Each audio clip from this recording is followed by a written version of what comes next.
You are inside your car. The windshield is white, not fog white, snow white. The kind of white that erases the road, the sky, the line between forward and backward. You cannot see the hood of your own vehicle. Your phone has no signal. The engine has been running for 2 hours. The gas gauge is dropping.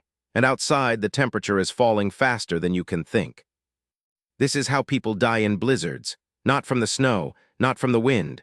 From the slow, quiet shutdown of their own body.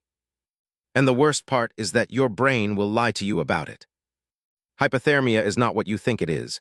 You imagine shivering violently, teeth chattering, blue lips. A dramatic collapse into the snow, that is what movies show you. But the real process is slower, stranger, and far more dangerous than that. Your body is a furnace. Right now, at this moment, your core temperature sits at approximately 37 degrees Celsius or 98.6 degrees Fahrenheit. Every organ in your body depends on that number staying within a narrow range. Your heart, your brain, your liver, your kidneys, they are all calibrated to operate at that exact temperature. When your core drops even 1 degree below normal, your body enters a state of alarm. The first thing that happens is vasoconstriction. Your blood vessels tighten. They pull blood away from your skin, your fingers, your toes, your nose, and funnel it toward your chest, your brain, your vital organs. This is a survival mechanism. Your body is sacrificing the extremities to protect the center. Your hands go numb, your feet go stiff, your fingers stop bending properly, you might not even notice.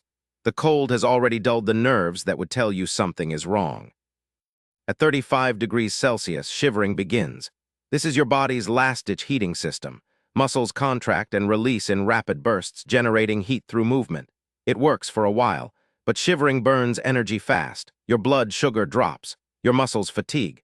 And if the cold keeps pulling heat from your body faster than shivering can replace it, you enter the second stage. The National Weather Service estimates that between 1992 and 2023, winter storms and extreme cold killed over 1,300 people in the United States alone. Many of them were inside vehicles, not exposed on a mountaintop, not lost in the wilderness, sitting in a car on a highway they could not drive out of. The second stage is what researchers call moderate hypothermia. Your core temperature has now dropped to between 32 and 28 degrees Celsius. Shivering stops, not because you are warming up, because your muscles are running out of fuel. This is where the lies begin. Your brain, starved of the warm blood it needs, starts making errors. Your thoughts slow down. You struggle to make simple decisions. Which direction is the nearest house? Should you stay in the car or walk? You know the answer. You knew it an hour ago. But now the logic feels slippery, like trying to hold water in your fingers. Dr. Robert Pozos, a hypothermia researcher at the University of Minnesota Duluth, spent decades studying what cold does to the human nervous system. His work showed that as core temperature drops, the brain's prefrontal cortex, the part responsible for judgment, planning, and impulse control, is one of the first regions to malfunction. You do not feel confused. You feel certain. You feel sure that the decision you are making is the right one. That is what makes hypothermia so deadly. You are making bad decisions with full confidence. Search and rescue teams have a name for the early signs of hypothermia. They call them the umbles. Stumbles, mumbles, fumbles, grumbles, a person who is stumbling over flat ground, a person whose speech is slurred, a person who cannot grip a zipper or a latch, a person who becomes irritable and refuses help. If you saw someone like this, you might think they were drunk. Many hypothermia victims have been mistaken for drunk people, left on park benches, ignored at bus stops, found frozen the next morning with alcohol still in their blood, not because they drank too much, but because their body temperature had dropped low enough to mimic intoxication. At 28 degrees Celsius and below, you enter severe hypothermia. Your heart begins to beat irregularly. The electrical signals that control its rhythm become unstable. Atrial fibrillation, ventricular fibrillation. Your heart is fluttering instead of pumping. Any sudden movement, any jolt, any rough handling can trigger cardiac arrest. This is why rescue teams are taught never to pronounce a hypothermia victim dead until they are warm and dead, because people have survived core temperatures that should be incompatible with life. In 1999, a Norwegian radiologist named Anna Bågenholm fell headfirst into a frozen stream while skiing in the mountains near Narvik. Her head and torso became trapped under a sheet of ice. Rescuers pulled her out after 80 minutes. Her core temperature had dropped to 13.7 degrees Celsius. Her heart had stopped beating for over 3 hours. She was clinically dead by every standard measure. But the cold that killed her also saved her. At those temperatures, the brain needs almost no oxygen. The cells were not dying, they were paused. Doctors at the University Hospital of North Norway spent 9 hours slowly rewarming her blood using a heart-lung bypass machine. Her heart started again. She survived. She returned to work as a physician. Anna Bågenholm holds the record for the lowest survived body temperature in a human being. But her case is extraordinary for a reason. Most people do not fall into frozen streams with rescuers nearby and a hospital ready with bypass machines. Most people die in much more ordinary circumstances. In a car, in a house that lost power, on a walk that took too long, in a bedroom with a broken heater.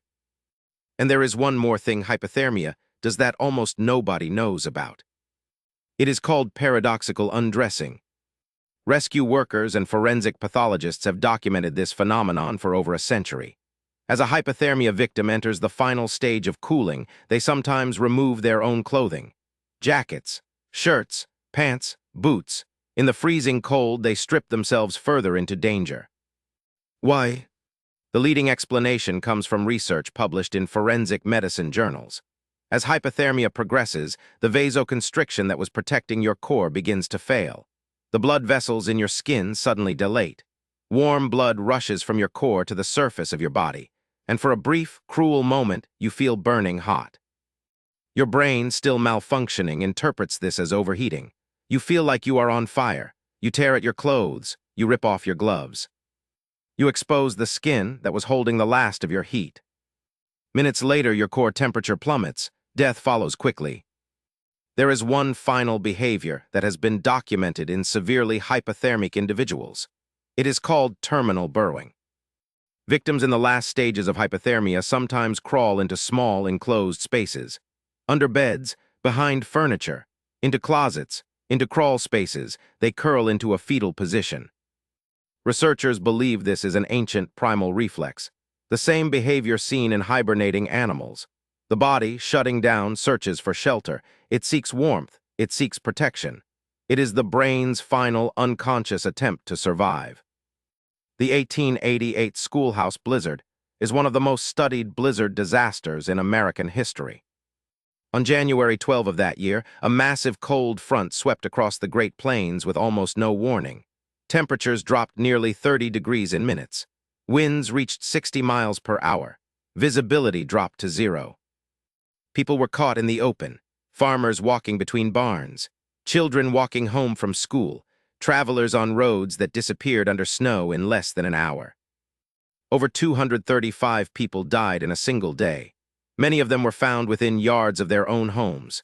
They had been walking in the right direction. They simply could not see where they were going. The whiteout was so complete that they became disoriented, wandered in circles, and collapsed. David Laskin documented this disaster in his book The Children's Blizzard. He described how some victims were found with their clothing removed, consistent with paradoxical undressing. Others were found curled under porches and inside hay bales, consistent with terminal burrowing. The cold did not just kill their bodies, it dismantled their minds first. The United States Army Research Institute of Environmental Medicine, known as USARIEM, has conducted some of the most detailed studies on human cold exposure. Their research on soldiers operating in extreme cold found that decision-making ability declines by up to 50% before the person is even aware they are hypothermic. Reaction time slows, memory becomes unreliable, and the subject reports feeling fine. That is the most dangerous part. You do not feel yourself shutting down, you feel tired. You feel a little confused. You feel like sitting down for a moment, just to rest. That rest is the last stage. Once you stop moving, heat loss accelerates. Without muscle activity, without circulation pushing warm blood to your skin, your core temperature drops faster. What might have been a survivable situation becomes fatal in minutes. So what do you actually do?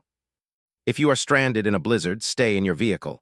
It is visible to rescuers. It blocks the wind. Run the engine for 10 minutes every hour to conserve fuel. Crack a window on the side away from the wind to prevent carbon monoxide buildup. Keep your exhaust pipe clear of snow. If you must move, move before you lose the ability to make that decision. Do not wait until you feel desperate. By then, your brain will not let you think clearly enough to act. Stay dry. Wet clothing pulls heat from the body up to 25 times faster than dry clothing. If your clothes are wet, remove them and find anything dry to wrap around your core. Keep moving, shiver deliberately if you can. Flex your muscles, wiggle your fingers and toes. Anything that generates heat buys you time. And here is the truth that connects every story you just heard. Your body is extraordinary. It has systems upon systems designed to keep you alive in the cold. Vasoconstriction, shivering, behavioral changes, hormonal responses, millions of years of evolution built into your biology. But those systems have limits, and the most dangerous thing about a blizzard is not the snow or the wind or the temperature. It is the silence of the shutdown, the slow fade of your ability to recognize that you are dying. You started this video imagining a dramatic moment, a whiteout, a car, a desperate struggle. But for most people who die in blizzards, the moment of crisis is not dramatic at all. It is quiet, it is warm, it feels like rest. The cold does not come roaring in, it whispers, and by the time you hear it clearly, your body has already stopped fighting.